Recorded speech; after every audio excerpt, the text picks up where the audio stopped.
We're never ready when we do the intros live anyways, so I mean, we can just, I'm just going to fucking talk through it. Here's the intro. Welcome to the CU podcast. Hey, everyone. Welcome to the Completely Unnecessary Podcast for Tuesday, July 7th, 2020. Sun's out, guns out, alongside Ian Ferguson. He's there somewhere. I'm Pat Contry. On the show today, we'll be talking about Spike. Evo 2002 being canceled. There's Spike in the background. The Atari VCS has a release date. The Sega Astro Mini game price is increasing next gen. Who is watching Quibi? It's both rhetorical and literal.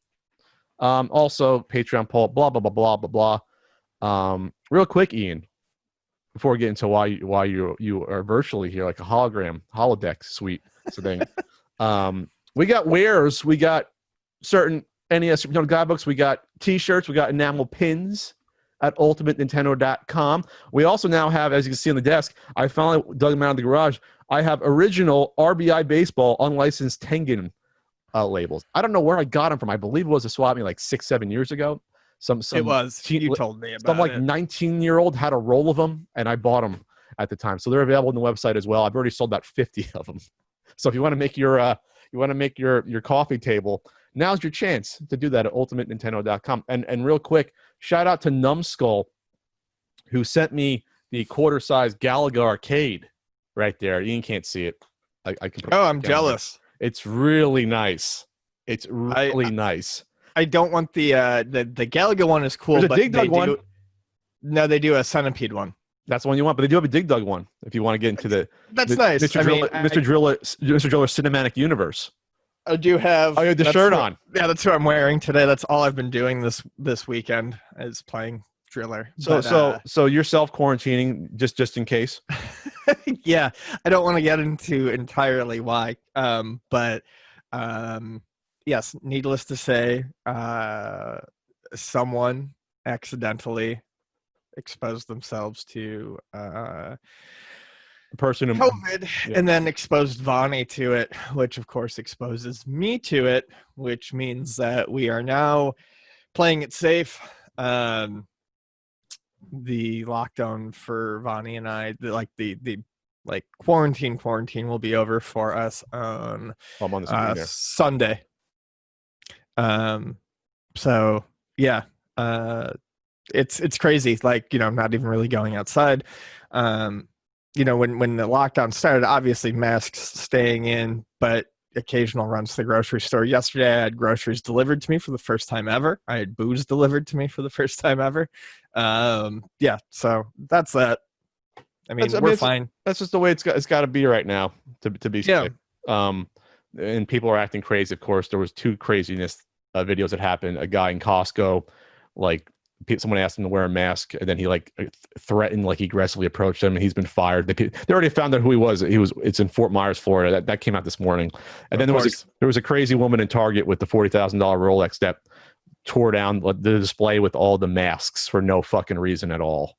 And, I saw that. She was wild. And the police came and realized she was a nut and asked her questions. And the police officer said, "Okay, that's all we need." Meaning that, okay, we know you're a nutcase. We're going to have you evaluated probably for 48 hours, whatever they usually do, 72 hours. So they arrested her and got her the hell out of there. So this is not we're not exactly bring out the best in one another with all this. It's where we are it's like our version of the zombie apocalypse, except we just can't act sensibly. That's my problem. We talk about this every week, and some people hate it, but I feel like it's important to keep it up there. It's not something that just goes away. And Vonnie and I feel fine. I don't actually necessarily think we got it, but if I went to work and found out that a bunch of customers got it or my coworkers got it, I'd feel fucking horrible. So, just take the time off. Or I guess if Pat got it, you would. Well, that's why I'm here, Pat. And Pat. That should go without saying. You were like, well, we could do it with a mask. I'm like, we should probably just. I could put you the other side of the room. We could. I could do. Yeah, no. It's just not worth it. I don't want to listen to you complain to me if you get COVID. No, I would sign a waiver. I'd sign a waiver. I can't sue you if I got sick from it. And of course, Ian, you've watched the new Unsolved Mysteries this weekend since that came out like 3-4 days. Yeah, Bonnie and I watched all 6 episodes. We watched 3 in one night, and then we finished it up in the second night. We took care of it quickly. What are your general thoughts on it? Yeah, you actually wrote it. It's on the patreon.com/podcast. You wrote your thoughts. So those are there's thoughts up there. But in general, I thought it was very good. Seeing the nod to Robert Stack in the intro was huge. That was so key for me. You saw my Twitter reaction. I did, yeah. But that was so key to me going forward and enjoying it. They were like, okay, we've acknowledged it was proper. You have to. And I think that's not where it stopped, honestly. They didn't even try to bring back a host. They tried to bring back Dennis. They tried to bring Dennis Farina in as the host Farina in like 2008, 2009, 2010. And he just repackaged the older, mysteries to see if they could get more hits on them. And it doesn't work. When someone like Robert Stack is so ingrained, I think, in the, in your memory of it, when you bring it back, the best option is not to try to replace him. It's to just do away with that. Yeah, go a different direction. That role. Yeah. Mm-hmm. So they focused mostly on unsolved murders, which I kind of figured they would do. I kind of assumed that, aliens and ghost stories, especially today with this kind of technology and the ability to capture things, I think for a lot of people that wouldn't hold the same interest. I don't think it would hold up as well. It would probably come across as a lot cornier or cheesier than it originally did. So I do think, focusing on true crime, that's popular right now. And also it's the thing that, audiences are actually the most likely to be able to help with, which I think is a good aspect. Well, sure. They can't call in and say, I know all about the aliens. Yeah, right. Exactly. Oh, no. I met that alien myself. I saw something the other week. Right. Can you do me a favor? See if your system mic is at 100% while I talk about Unsolved Mysteries. If you go into your little settings real quick. So this is my thoughts. Is it too loud? Is it coming in? No, it's not. It's not loud enough. I'd like to have it as loud as possible. Oh, okay. So I can lower it on the mixer. This is my thoughts on it. I overall liked it more than I didn't, but I was not in love with it. Okay. I saw the first episode. I saw the third episode, the one that took place in France, with the family that they all died and the father disappeared. And I saw the first 25-30 minutes of the second one last night when I fell asleep to it. The issue I have with these is that they're obviously shot as like movie documentaries. They're all about between 50 and like 53 minutes. They're a little bit shy of an hour. There's a lot of padding to these, a lot. And I understand with the way people like to watch these things nowadays, that you want to find out more and more about the people involved and the family. But the original Unsolved Mysteries was like, all right, we got to tell you the story in like 11 minutes. We have to get in and out in like 10 minutes. We'll give you the basics. We'll give you like a little bit background for like 30 seconds on the family, and let's go. This, I appreciate them like obviously talking to the family members and friends, but there's so much unnecessary information that it's just stretching out. For like in the French episode, they're talking about like, what their family crest meant and talking about the history of the town. And I'm like, I really don't need this information to try to get into the mystery of it. It's nice, but you're really stretching it at this point, talking to some of these people, the friends. And that was my complaint is that I like fell asleep the first time I watched the French episode. I had to try it again. These can be done in like probably a half hour, 35 minutes. You can cut out 15 minutes of these, and I think you'd be fine for it. You don't need an hour for these, Sure. I think with I think you could probably fit 2 mysteries in an hour. Yeah, in an hour. Yeah. You don't need to go and do the you don't need to go and do 5 or whatever, 4, I think 4 or 5 or whatever it was with updates like in the original. But I think I even said in my writings that I would have preferred the original multi-mystery format. Or just even do them half hours, because like I was watching the hairdresser one, episode 2, where the woman disappears, and God, that one was terrifying. don't tell me the ending because I only got halfway through. I literally at one point fast forwarded like 2 minutes, and I lost nothing. I hit it because it was like the son talking, and then it was the coworker talking about like her being hired and how it was interacting with her. I'm like, yeah, okay, that's cool. You knew her, but this has nothing to do with the mystery at all. And that was the only complaints I had. It's like, it was literally filler to me, as to make it, to pad it out to 50 minutes. You didn't have to have every episode be 50 minutes probably, but they padded it to make sure they were all that length. Probably because that's what the Netflix deal is. It's probably based upon the amount of time, but that's not the format I liked about the original. Obviously, it's a different format. That's all. Sure. It's fine. Like the first episode was really cool, that mystery with the guy taking the header and they have no idea how he got there. Yeah, that's crazy. I think I think they beat the shit out of him and killed him and then placed him there and put the hole in the roof. That's what I think, but whatever. I think it's more likely that they cut a hole in the roof. That's what I mean. They shoved his ass through there. Yeah. Okay. Yeah, that's what I mean. Like, and then with the French crazy father killing the family, that wasn't so much a mystery as just what happened to him. So to me, that was like borderline unsolved mysteries. It was like, well, we know he killed them. Probably he killed the family, but where is he now? Like that was the only kind of weird thing about that one to me.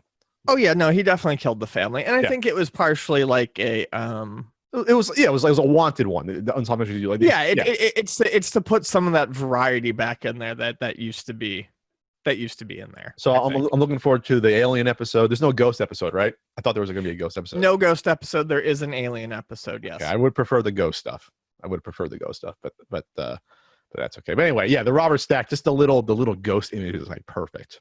And I do think the remix of the theme is tasteful and well done. I do think that it is. It's good. I don't think it was piano. You don't have to reinvent the wheel there. Mm-mm. And that was the unnecessary fan actually asked us that question. What do you guys think about the new season? Any theories for the episode? Well, I gave you the one on that. In terms of the end of the third episode with the French guy who walks into the French wilderness basically in the mountains, I think he escaped and he got on a cargo ship or went somewhere. Like they said that he might have gone to South America. He knew Spanish and English and he disappeared.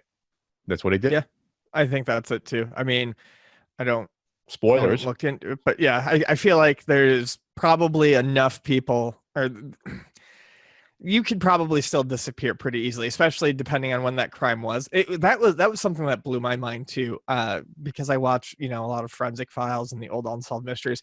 Was seeing cases that occurred in like 2005 and after. I'm like, oh, that was yesterday. Sure. In terms of the first episode with the guy doing the financial newsletter and working for the financial place, yeah, they killed him because he was going to say something probably to someone and it cost him a lot of money. I mean, that's obvious. Yes, I mean, that is my guess. The friend had some involvement. Either if the friend didn't have involvement with the killing himself, the friend knows about it and is not talking. I mean, the friend never said anything, and the company put out a gag order to not talk about it, like the day afterwards. So, right, that's like some 90s, lawyer crime novel shit that happened to that poor sap. Called in the middle of the night and he goes there, and then and then the detective working on the crime is transferred like 3 weeks later, so like he can't even continue to work. So it was just like the worst storm you could have had, and all the other police thought that he killed himself, and I was like, what, are you kidding? How could he have jumped like all that length to get there and go perfectly, like a perfect swan dive straight down? Like, it was insane. Like, go watch that. That first episode to me is that's an unsolved mystery to me. That you had the creepy note in the back of the computer that like what the hell is this? Like, there's some. So I actually talked to Vonnie about that though, because we were watching it together. If you pick up one of my like notebooks and were to just look at it, I leave notes like that all over the place, and they mean something to me. And I was like, they probably read really, really creepy. I hope I don't die. Okay. Don't tape it. Don't tape it to the back of a monitor. No, I don't. I fold it. I certainly don't. So, like, that. Is it a clue? Is it is it a cipher? Anyway, all right. Check out Unsolved Mysteries on Netflix. Hopefully, it comes back. 6 episodes. I gotta get through the second episode. and see what happens to that woman. Where it's always a creepy thing when like you get the witnesses that say, "Oh yeah, I drove by and I saw either a man or a woman talking to her, and it was weird." Mhm. That's always the weirdest shit because like you saw something bad that was going to happen or the start of it, and it was the middle of the daylight too. Ooh, it's just creepy. It was like noon or like oh god, I'm getting all creeped out thinking about it. Blah. All right. When will the Nintendo Switch be back in stock? We got the skinny. This is from Forbes, a Forbes article on here. So yeah, they were saying it looks like, should be by the summer. That's not an exact date. Well, we're at the summer, but I guess late summer. We're into the dog days of summer officially. Is that like mid-July, like the middle of the summer? The dog I think dog days is supposed to be August. Oh, that's when it's like really bad. Yeah, it's like the hottest. That's when people go craziest. But yes, they were saying that basically they could not keep up with the demand caused by COVID, and that they are working on it, and hopefully they should have things ready to go by late summer. The article on Forbes, talks about how the regular Switches are still going for, high 400s to high 500s. And the Switch Lite is, selling regularly for about 300. Okay. Yeah. No, go ahead. No, I just think it's interesting that it's being advertised on Twitter so much, and people are complaining, well, why are you advertising it? Well, you have to keep it in people's minds, even if it's not on the shelves. And you can get a Switch Lite pretty much anywhere right now. The Switch Lite's has been readily available. It's been. See, I've heard otherwise. I've heard that it has not been readily available. Okay, here, whenever about once a week or so, I check the Target site, and it's in local Targets near us. The Switch Lite. Okay. And honestly, the Switch was back in stock at Best Buy. I think I checked like 3-4 days ago. I almost bought one for the hell of it, but I'm like, I don't know anyone who wants one. So I could have bought it on Best Buy. Then 20 minutes later, I went back. It was out of stock. So it went probably within like a half hour of it being back in stock. And it was in stock at the Santee Target. It was in stock, the gray one. Days. Oh, really? But not anymore, probably, but it was. So they're getting back out there with it. And yeah, you want to advertise, obviously, products to make sure they stay in people's heads. That's the whole point. Well, yeah, if you wanted one at one point, they got to make that you didn't buy it if it was out of stock. They got to make sure that you keep remembering that you want one. Sure, like a certain NES guidebook. I got to remind you every other week about that. Oh, by the way, with that, thanks for I did a 10% off sale over the weekend for 4th of July. Thanks everyone who purchased a book or two or pins. We sold some pins. Yeah, for 10% off, and I got to do sales like that every so often there. I thought about buying it off Best Buy because at least you would have got the longer battery life, right? And then sold my old one, but I'm like, it's not worth the hassle. Would have been, I could have done. I was like, Plus, they were the gray ones for sale too, and I could have been cheap and switched out the Joy-Cons and then sold the gray Joy-Cons with my old console. I could have done that. No one would have known. You would have gotten better Joy-Cons without the potential of drift. Probably, right? Sure. I mean, you could have been a weirdo about it if you wanted to. Yeah, there's no weirdos when it comes to gaming. What are you talking about? None of us at all are weirdos when it comes to that. Speaking of weirdos, The Last of Us 2 voice actress addressed some death threats she got. And, I mean, I don't have a huge amount to say. It's just, I mean, it's fucking people. Like, come on. Come on. She's an actress hired to voice a role. And she has no say on the story or how the game is made or the creative decisions. She's getting a paycheck. She's coming into a booth for like a week or so, and she's doing her lines. Like, come on. Are people? Yeah, but she's a woman with muscles, Pat. Those don't exist. They're obviously just make believe. That's not a thing. It's ridiculous. We've gone for so long without having any opinion on The Last of Us 2, and I was really hoping we'd fucking make it out of this without ever having to have an opinion on The Last of Us 2, and I still don't. I just think that people need to fucking calm the hell down. Things can sometimes be disappointing. Maybe you were disappointed in it. Maybe you loved it. But sending death threats to the voice actress isn't going to fucking solve anything. It just makes you look like a big goddamn baby. What? There's babies out there? Really? Yes. And they should sometimes sit down and shut the fuck up. They should sit down and shut the fuck up. That's right. Not threaten people. Yeah, don't threaten people because you're angry about your video game. It's dumb. Well, they're angry about their own lives, but it comes out in a video game. The same way, like, it's like you hate your own life, so I'm going to try to find something to be angry about, like people telling me that, well, maybe you should wear a mask and be respectful And so no, I'm going to use that as a tool of my anger. I mean, that's what most of these people are doing. Come on. If you're happy with your own life and content, you don't find things to get angry about. Like, you just don't. This is psychology 101. You don't need a doctorate in order to figure these things out. Sure. You know, but that's a whole other issue about angry. And a lot of times just angry young men and why we have so many angry young men. That's a whole other conversation that I don't want to get into. That can go into lots of different directions. So obviously people have rallied around her, including toxic YouTubers that created the environment in order to create people like this. Oh, isn't that something special? Isn't that something special? You have toxic pieces of shit, maybe a one who's gone after us multiple times in the past, that make their living off of creating divisive and videos that harass people, and then now you're trying to play defensive because now the YouTube environment is potentially changing and that stuff's not being tolerated as much anymore. Maybe their days are numbered. Oh well, what are you gonna do? Karma sucks, right? Yeah. So how about that Street Fighter 2 proto being dumped? The Genesis. You look at that. It's a Hidden Palace had the news come out. An earlier version of Street Fighter 2 that I guess that was being done by not being done by Capcom, and they weren't satisfied, so they had it redone. I don't have a huge amount about to say about this, but I love the fact that this stuff is coming out, like now it's coming out in droves. All these stories. We shame the proto hoarders, maybe, I don't know, or now that the environment's more where people realize, hey, I may actually come out with this stuff before it rots away in a fucking shoebox somewhere in the attic, you know. So this is, Street Fighter 2 Dash Championship Edition. This looks to be closer to, I would say, probably the PC Engine version that actually did come out, than maybe the one that ended up being released. But it's nice to see it. I just, at this point, I don't always have something to say about it. It's Street Fighter 2. Yeah. But I'm happy that it's out. I'm happy that it got there, and I definitely don't want people hoarding it. But yeah, I don't know. Street Fighter 2. We've seen a lot of Street Fighter 2. Yeah. The most interesting part about this was that it was turned out this is related to, I guess, what they thought was a bootleg ROM version, or was a bootleg game version in the mid-90s that came out. And they was like, where did this version come from? Well, it was someone took this version and put it on, a cart back in like the mid-90s or what have you. At least that's gotcha. Or at least it showed up on a BBS board at first in like 94. It looked like. I think that's what happened. This is a long story, and I try to keep up with it.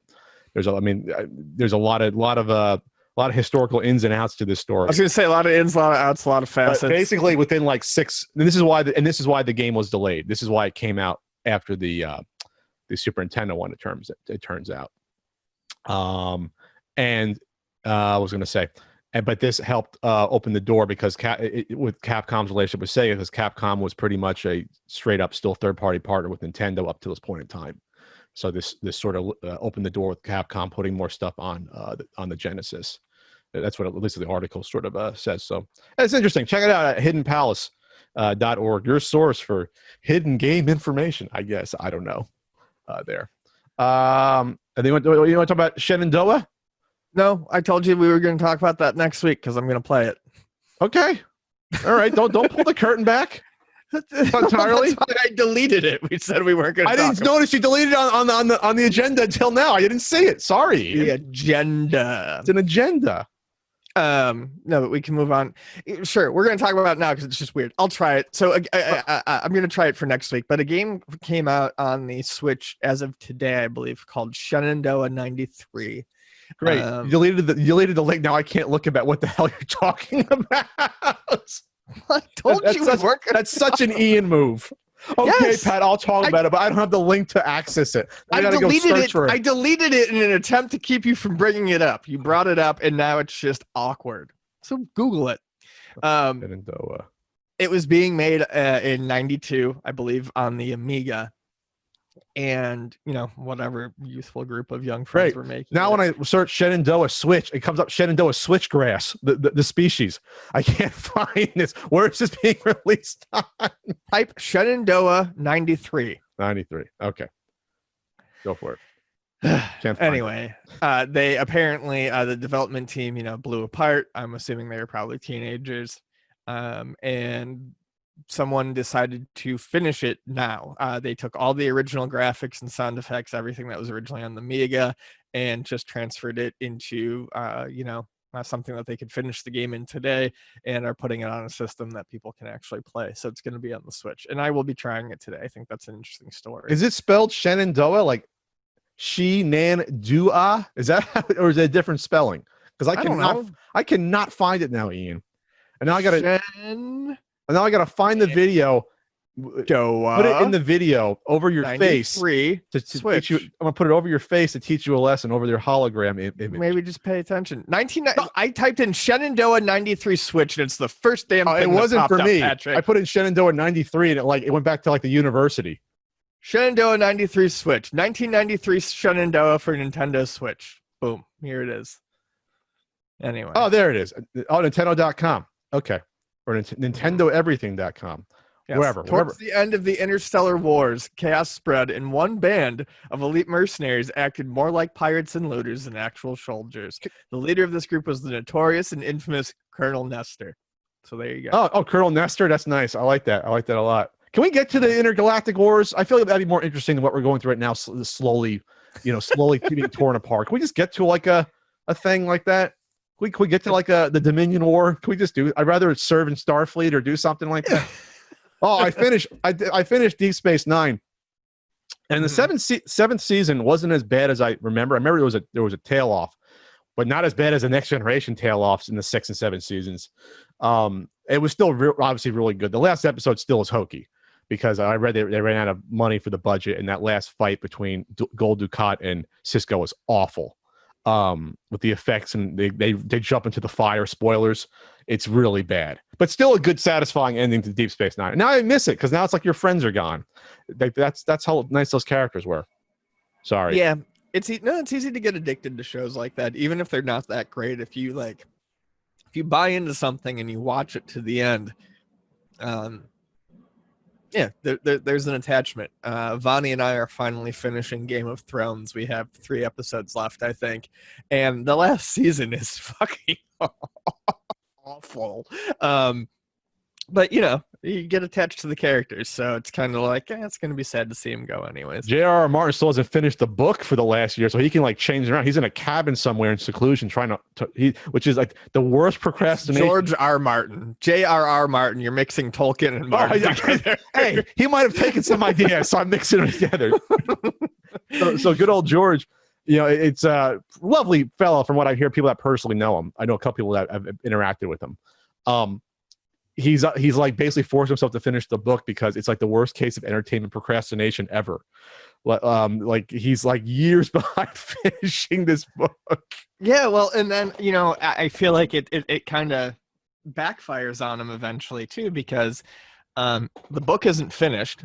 Everyone was into this thing that was based on his book. Everyone hated the way the TV show, because it wasn't the book done for that last season, right? So for the last 3 seasons. Oh yeah. So is he gonna? Did he give him a story outline at least, or did they do their own thing? Well, from what I understand, he gave him a story outline. But all I'm getting at is he needs to finish it because, if he doesn't want people to think about his novel series in a negative light, he needs to finish it and provide his ending that people can either agree with or disagree. But how far is he allowed to go away from what the TV show did now? I wonder how far allowed he can probably he'll fill in the gaps and. Oh, why did evil dragon lady turn out to be homicidal and whatever? Well, she was, but maybe we didn't explain it well enough. Like he can fill in the gaps.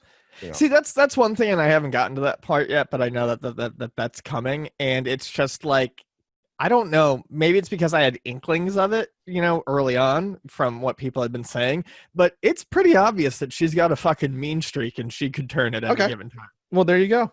I mean, to me, that's not the problem. And like I said, I haven't seen that yet, but that's not the problem with the final season. The problem with the final season is Vonnie and I watched like a 2-hour-long episode that was an hour and a half of shitty fucking blurry fight sequences. And all these people are like, if only it had 2 more episodes. And I'm like, they didn't fucking do anything with the episodes. They didn't have. They just it was an hour and a half of bullshit. And I just laughed. They just meandered around. Yeah, it's just like fighting and killing, and it's like they're not doing anything with this shit. So I think they just ran out of fucking ideas. So this is a press release that I don't think anyone's talked about yet. It's interesting. So ColecoVision had put out the FPGA ColecoVision console, the Phoenix. We talked about it. The Kickstarter tried to happen a couple years ago. It fell short, but they still sold it, and people have this. It's like $200, right? Yeah, and they put it out. It started releasing middle of 2019, I think, so like last summer. Yeah, and at the same time, it's a cool idea. I saw it. It's an FPGA ColecoVision with a cartridge slot and everything. So if you like ColecoVision, you want to get this version. This is exactly the sort of thing that I look at and I go, this is like, you don't need a new system. We don't need an Amico. We don't need an Atari box. We don't need any of that. If you want to make a new system because you like old stuff, just make like the kick-ass version of what you play. Sure. We've got the AVS that does it for Nintendo, and we've got the ColecoVision Phoenix for ColecoVision, and that is something that it didn't hit its. We talked about it when it was in its Kickstarter. There wasn't a wide market base for it. No. But there was a market base for it, and they scaled. It seemed like they were scaling appropriately, and they realized that this wasn't something that was going to sell like fucking gangbusters. No. I mean, anything pre-NES is rough when it comes to the marketplace. When it comes to older Atari stuff, obviously, ColecoVision and television somewhere in there, Odyssey 2, there's just no one that, for the most part, is following the stuff anymore. That's not controversial. You can hear CEOs potentially try to mix things and straight out lie. Like, I don't know, maybe a CEO once said something like they sold more in television flashbacks than NES Classic editions, which is total fabrication and outright lie based upon nothing. Maybe someone said that at one point. I don't know. Oh, please. I mean, take a freaking joke, people. Like, seriously, take a joke. Thanks. But anyway, so this press release is the team's at ColecoVision, which includes our pal John Lester, Games 81. They are teaming with Coleco Holdings, the trademark company, to, I guess, get that ColecoVision branding and logo on the system. This is what I'm going to say. I understand it from a business perspective. You want to make it seem quote unquote more legitimate and having that branding on there. I hope this is a good deal for the folks at ColecoVision, because this isn't the type of a deal where this is going to blow up and then people are going to realize this exists. Like, people, if you wanted to learn about this before, you would already knew this console existed. Like, if you were that into the homebrew scene or wanting to do it, you knew about this console. Getting the branding, I think, for most people won't. There's no people that are going to be on the edge, be like, oh, do I want to get it? I don't know. Oh, it has the branding. Oh, now I'll get it. So maybe there's a few people, but I don't know. That's the only I'm going to say about it. It's just the two comments are interesting, honestly, on this article. And it's from actionfigureinsider.com is the only article I found.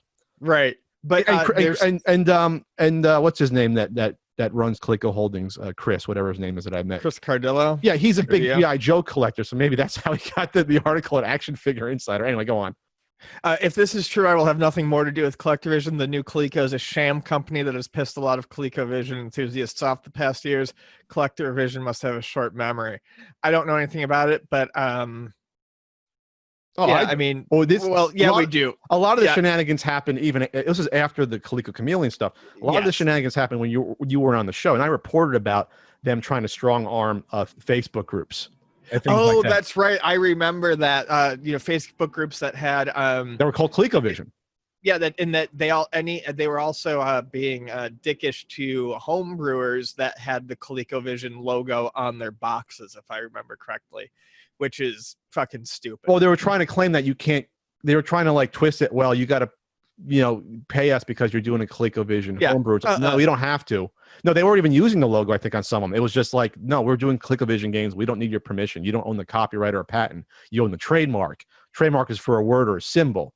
If we're not using your ColecoVision rainbow thing. Familiar. Did that dude come after us at one point in time? I'm sure he did. Okay. Yes, I'm sure he did. I think he says like, well, I try to get you a deal at Barnes & Noble for your book, and I'm like, because you gave me a business card, like I gotta like kiss your ass. That was in Connecticut. Anyways, this second comment, I think puts shines a little light on it. ColecoVision is saying in the forums that there is not a partnership. Coleco Cardio is buying some units from the next batch due in October for them. So this could definitely be an article where someone is trying to make it a lot bigger sounding than it is. And really it's, I'm going to buy some units and put my sticker on them. Wait a second. Actionfigureiinsider.com?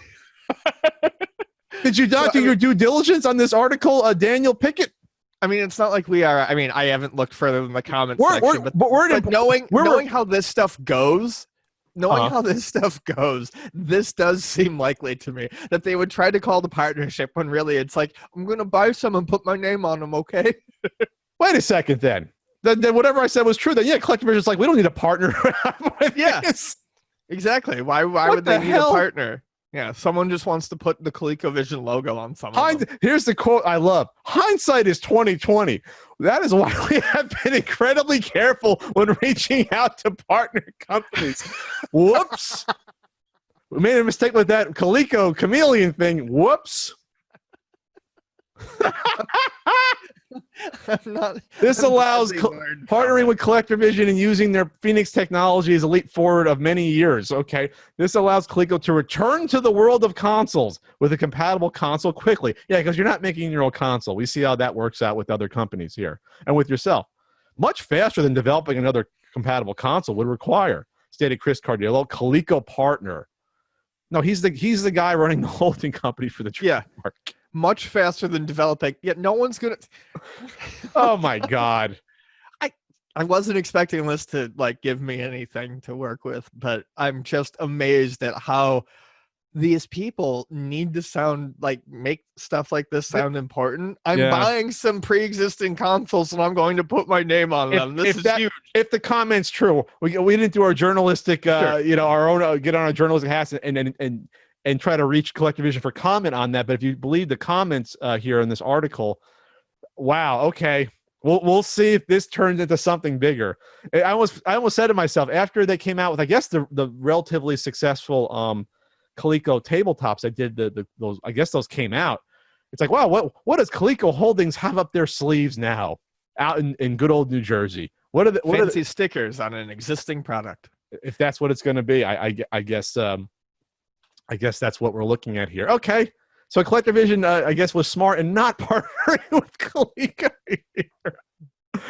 I'd like to think that the folks at ColecoVision definitely learned. Yeah, well, no, they know that there's no potential the value of putting on that old rainbow trademark. It's not gonna